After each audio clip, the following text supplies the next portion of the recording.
Hi అందరికీ కూడా ముందుగా శ్రీరామనవమి శుభాకాంక్షలు అడ్వాన్స్డ్గా చెప్పేస్తున్నాం. మనం ఏంటి నవమి ముందు వచ్చిందా అని అనుకుంటున్నారా? కాదండి బాబు, నవమికి ముందు అర్జున స్వామి ముత్తాత గారు అయిన పసుపులేటి వెంకట గారు కట్టించిన గుడిని వాళ్ళ అబ్బాయి పసుపులేటి రామారావు గారు డెవలప్ చేయగా వాళ్ళ కుమారులు పసుపులేటి వెంకటేశ్వరరావు గారు ఉత్సవ విగ్రహాలు ఇవ్వడం జరుగుతుంది.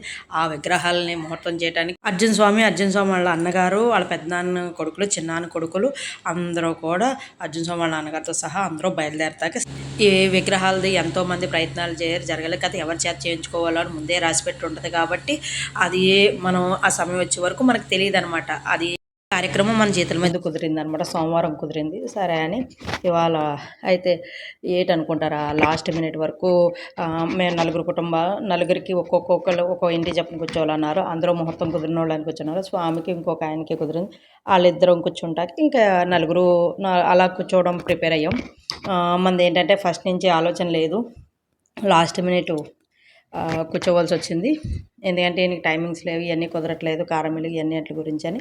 సరే ఏదో అనుకుంటాం, కానీ ఆ టయానికి ఎవరు కూర్చోవాలి ఏంటని ముందే రాసి పెట్టి ఉంటుంది. ఎప్పుడు ఏం జరగాల అనేది కూడా ముందే ప్రిపేర్ అయ్యి ఉంటుంది. కాకపోతే ఏంటంటే ఇంతలో మన ఆలోచనలో మన ఏదో మనుషులు కాబట్టి బుర్రలు ఎక్కువ ఆలోచిస్తూ ఉంటాం. ఆ టయానికి అలా జరిగింది.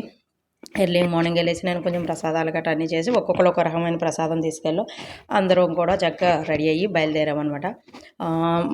పూజారి ఆయన వచ్చేసరి ఇంకా మేము టైం సరిపోవట్లేదని ఫాస్ట్గా, ఎందుకంటే 6:30 5కి అనుకున్నాం, 5కి కూడా అవ్వలేదు, 6:30కి కూడా పరిగెట్టలేదు. ఎలా అయితే మొత్తం మీద స్టార్ట్ చేసాం అనమాట. అంటే మా ఇది స్ట్రైట్లోనే మా గుడి ఉంటుంది, అందుకని ఇంకా మేమే అందరం సరదాగా బయలుదేరాము. ఇంకా పొద్దున్నే మార్నింగ్ అంటే ఇవాళ రెండు చోట్ల గండిపోసమ్మ తల్లి గుడి దగ్గర హోమం ఉంది, ఇక్కడ హోమం ఉంది, అందుకే లేట్ అయిపోతుందని ఇంక మేము ఫాస్ట్గా గుడి చుట్టూరు టైం అయిపోతుందని ఫాస్ట్గా తిరిగి 3 రౌండ్లు వేసేసి ఇంక ముందు పూజ ఆయన బ్రాహ్మణులకి ఈ విగ్రహాలు ముందు అప్పచెప్పేస్తే వాళ్ళు చేసే పని వాళ్ళు చేస్తారు. తర్వాత మేము పేటల మీద కూర్చోవటం ఎంత ప్రాసెస్ జరుగుద్ది. అందరూ రావాలి కాబట్టి కొంచెం టైం పట్టేస్తుంది. అన్నీ కూడా ముందు విఘ్నేశ్వర పూజ చేయించారు. ఈ ప్రాసెస్ అంతా ఇంకా పూజ పిల్లలు స్కూల్కి వెళ్ళే టైం అనమాట. ముందు వాళ్ళకి బాక్సులు గట్రా అన్నీ చదువుకోం. వాళ్ళు ఒక అరగంట 7 గంటల బస్సు వస్తుంది కాబట్టి 6:30 దాకా, ఈ 6:30 నుంచి 7 లోపు పాపం అలా తక్కిసలాడారు. కానీ ఎగ్జామ్స్ లేకపోతే వాళ్ళు ఉందరు. కాకపోతే ఇంకా ఎగ్జామ్స్ ఉంటామా, ఇంకా అవకాశం లేదు కాబట్టి కొంచెం మిస్ అయ్యారని అనిపించింది. సరే పూజలు ఏం చేసినా వాళ్ళ కోసమే కాబట్టి వాళ్ళని పాపం 7 అయ్యేదాకా ఉండి ఇంకా వాళ్ళు బయలుదేరిపోయారు. ఈ పూజా కార్యక్రమం అంతా కాదు, సంతోష్ శర్మ గారని కొత్తగా మా ఊరు వచ్చి కొంచెం వేదం తెలిసిన ఆయన, కొంచెం ఆయన వచ్చిన 4-5 ఏళ్ళు అవుతుంది.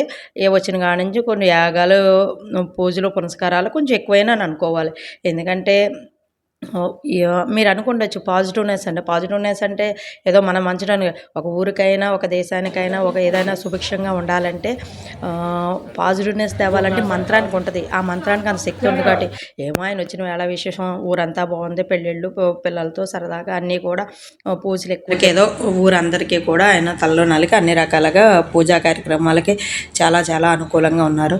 సరే ఎవరి కష్టాన్ని ఎవరో తక్కువగా ఉంచుకోరు కాబట్టి ఆయనకి ఏదో ఆయన వచ్చిన కాడి నుంచి బాగానే ఉంది. ఇక్కడ ఇల్లు కట్టుకోవడం జరిగింది. ఇంకా ఆయన ఏంటంటే కళ్యాణం ఉంది, ఆ కళ్యాణం కూడా ఆయనకి జరిగి చక్కగా పిల్లా పాపాలతో ఈ పొంగటూరులో ఉండి చక్కగా ఇప్పుడు ఎలా పూజలు జరగాలని మనస్ఫూర్తిగా కోరుకుంటున్నాం. ఇంకా అభిషేకాలకు వచ్చినాయి అనమాట. మేము ఇంకా అభిషేకాలు స్టార్ట్ చేసాం.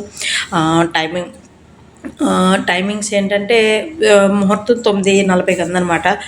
బ్రహ్మగారు ఆ టైంకి, ఎందుకంటే మనం ఏంటంటారు మండపారాధన చేశారు కాబట్టి అందులో స్థాపన చేయాలి కాబట్టి ఇదంతా టైమింగ్స్ ఒకదాని తర్వాత ఒకటి ఫాస్ట్గా జరుగుతున్నాయి. ఇంకా అభిషేకాలు అవి వచ్చాక ఇంకా మేము ఏంటంటే శ్రీరామచంద్రమూర్తి అందరి వారికి చేయవలసినవన్నీ కూడా హోమాలకు కూడా ప్రిపేర్ చేశారు. హోమాలకు కూడా మేము కూర్చొని మొత్తం అందే 4 కూడా ఇవన్నీ జరుగుతున్నాయి. చుట్టాలు అందరూ వచ్చారు. ఇవన్నీ ఎప్పుడు జరిగాయే. ఏంటంటే ఆ చేయించే యోగం, చేసుకునే యోగం, ఆ శ్రీరామచంద్రమూర్తి ఎవరి చేత ఏం చేయించుకోవాలో అది ముందే ఉంటుంది కాబట్టి ఇంకా గొడవ లేదు. ఒకటి నన్ను ఎవరో ఒకళ్ళు జీవి అన్నారనమాట, పెద్దరికాలు అంటే మార్కెట్లో కొనుక్కునే పెద్దరికాలు విలువలు మార్కెట్లో కొనుక్కునేది కాదండి, అది ఆటోమేటిక్గా రావాలి. ఆ పెద్దరికం నిలబెట్టుకోవాలన్నా కూడా దాన్ని ఒక స్థాయికి నిలబడిపోవాలి. నిజం ఎప్పుడో ఉన్నా కానీ 10 ఏళ్ళకి మారిపోద్ది కాబట్టి దాన్ని నిలబెట్టుకునే స్థాయికి వాళ్ళు ఉండాలి. ఇప్పుడు మేము అనుకోకుండా కూర్చున్నాం, మా వదిన ఆడబడుచు అనుకోకుండా ఆవిడ వచ్చింది.